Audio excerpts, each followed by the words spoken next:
मुंबई, नवी मुंबई आणि त्यानंतर आता तिसरी मुंबई लवकरच तयार होणार आहे. कारण मंत्रिमंडळाच्या बैठकीत या तिसऱ्या मुंबईच्या भूसंपादन धोरणाला सरकारकडून मंजुरी देण्यात आली आहे.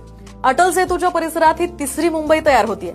या निर्णयामुळे शहरीकरण, औद्योगिक गुंतवणूक, लॉजिस्टिक्स आणि अनेक प्रकल्पांना दिशा मिळणार आहे. यामुळे अनेक रोजगाराच्या संधी सुद्धा उपलब्ध होतील असं बोललं जात आहे. शिवाय भूसंपादनाला मान्यता म्हणजे काय तर इथल्या जागा मालकाला 22.5% जमीन परतावा धोरण असेल. उरण, पेण आणि पनवेल या तालुक्यातल्या काही गावांमध्ये ही तिसरी मुंबई वसवली जाणार आहे. शिवाय हे शहर नेक्स्ट जनरेशन शहर असेल असंही बोललं जात आहे, ज्यामध्ये IT park, green zone, forest zone, logistic zone हे सुद्धा असतील. महत्वाचं म्हणजे तिसऱ्या मुंबईमध्ये 62% ओपन स्पेस असेल, ज्यामुळे पर्यावरणाचा समतोल राखण्याचा प्रयत्न केला जात असल्याचंही सांगितलं जात आहे.